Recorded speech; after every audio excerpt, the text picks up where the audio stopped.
All right, so here's an example of the finished products here. Each of these can be either hung with a string or one of the suction cup hooks that I'll have linked, and then they fit these sort of standard propagation test tubes, and you can hang them all vertically or horizontally. Or if you don't want to use the test tube at all, you can actually just set the air plant into the design. So there are three main designs. There is this oval, I'm calling this a squoval, and then you have the cathedral window. And they come in three designs, but also three styles essentially. So you can do the open latticework one, or you can do this fully open one, which pairs with the solid version. So you can cut this out of a thick solid material and the little stands will still work with it, or you can cut this from a thin material and place it behind the design and glue it in, which is what you can see here and here. Now, another really nice thing is these open designs are nested, which means they have some additional pieces inside. So for example, this open cathedral design, this piece actually cuts right out of the same material to save you some material, and it makes a smaller one that can be hung. Now, these ones, other than the cathedral, have a small notch at the top. So you can see this one. You also have this little oval. This little notch is for you to tie a string so you can hang this. And it's the same size hole, so it will work with the test tubes or with a small air plant like that. And then there's one additional design here, and this one is centered, which is really nice. So this one's really good for hanging.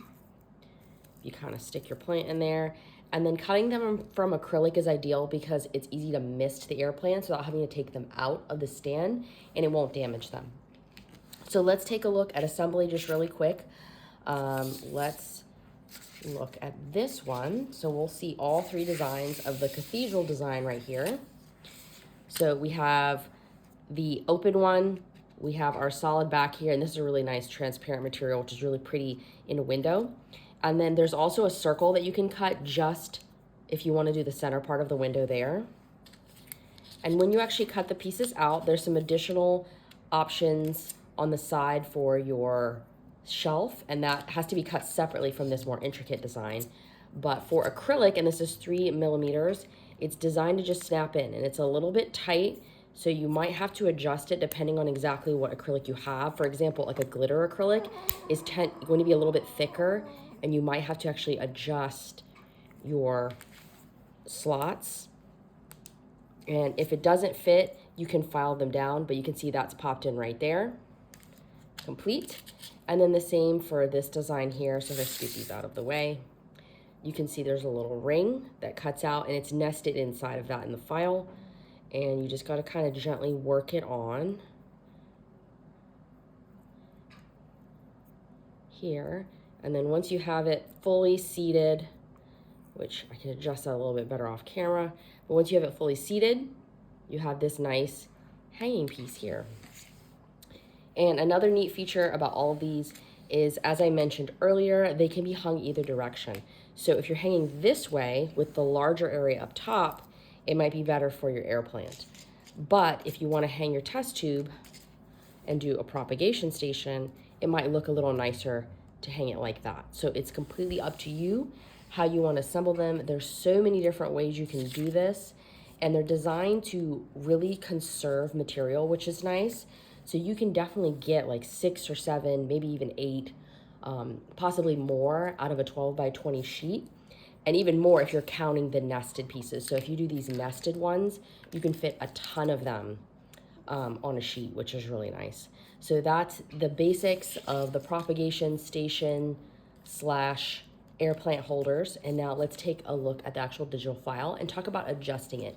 So if you do a test one and you find the slots are too tight for your material or it causes it to crack, you can adjust that in the file, and I'm going to show you how to do that next.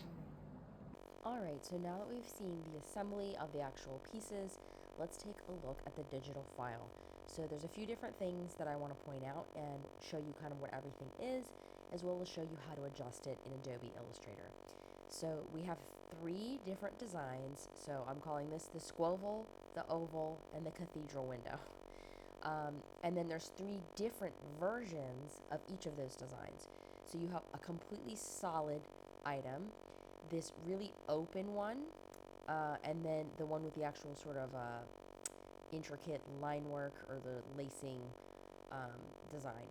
And then in addition to that, for each of these, you also have a mini air plant hanger, and that is nested in this open design. So this is the most bang for your buck version because it cuts out both the plant shelf, which can be used with the test tube for a propagation station, or an air plant can fit in there.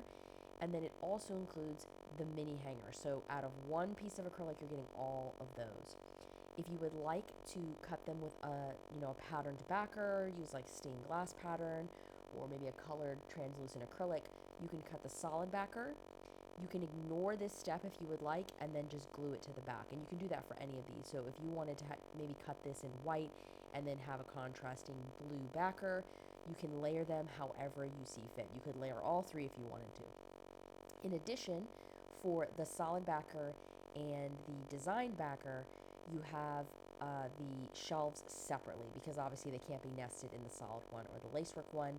And there's 2 types of shelves. So the slightly shorter shelf is the one that's nested in. So let's say you break that for some reason, you drop it, you lose it, you can cut another one of those. Or the wider one, which goes all the way across. In addition, for the cathedral window, there's also this circle which can be cut to put a pattern design just behind the central part of the window. And then even for this little mini backer, you can see there's a cut line here that will cut the shelf, which slots right into it. So very, very simple. I try to nest everything and then also include the pieces separately so that if you need to cut parts individually or you want to cut them from different colors of acrylic or wood, that is your call. There are also 2 different sizes here. So you have one listed as acrylic 3mm, and that's because it tends to be a little bit on the thinner side. And then you have one that says wood thicker. So let's see if we can find that file real quick. One that's going to say wood thicker 3M. So it's technically still 1/8 material, but a lot of the times it's a lot thicker, and so you want to have a wider slot. But you can also adjust this to fit your own slots, and I'm going to show you how to do that now. In this file in Adobe Illustrator, and then take a look. So I do all my file designing in Adobe Illustrator, but any vector software you should probably be able to do this, and it's very simple. So I have set all the slots and holes in the design into their own color so that they're easy to find and adjust. They are generally grouped. As you can see, this is grouped here. You can right mouse click and ungroup them, or you can just double click to enter isolation mode for that group and then select the parts individually. It may not appear grouped in your software if you're using a different software. That's just so you can kind of see what it is. And then you're going to select your slot, or you can make your holes larger or smaller. These will work with like basic pinhead nails, and then they also work with the suction cup hooks that I'm going to have linked with the post. But if you need to make it larger or smaller or delete it, you can do that. Select your item in the group, and then you're going to come up here and you're going to find your width and your height. And the first thing you're going to do is you may see that you have a link. Unlink it, because we want to change the height of the slot to make it wider if needed without adjusting the width of the slot, which is defined by these edges, and that's not going to change depending on your material. So after you take a caliper measurement, I also have other files where you can have like a tab and slot checker where you can actually test with your materials. If you search for that in the blog, you should be able to have that pop up. It's a free file. Otherwise, you can just put in your new measurement here. So let's say you need it to be 2.52 millimeters is what I have here. You can do inches. You can also just type whatever. And then when you click out, you'll find when I come back, it is now whatever size I set it to be. So if I want this to be, for some reason, 0.23 inches, you don't actually have to change your measurements in the Illustrator settings. You can just type in whatever size, and it will automatically convert it. So just keep that in mind. I'm going to undo that because I definitely don't need that to be bigger than it is.